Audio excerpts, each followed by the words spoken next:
Lebih baik tunda mudik daripada pulang bawa penyakit.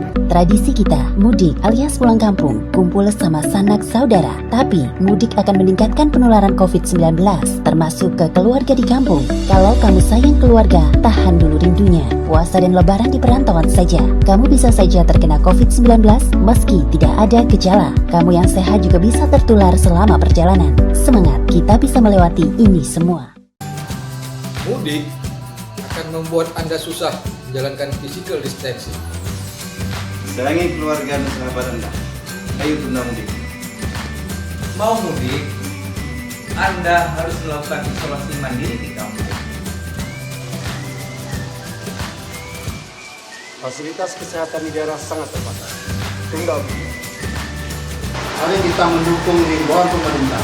Lebaran tahun ini tetap di rumah saja dengan keluarga. Tunda mudik.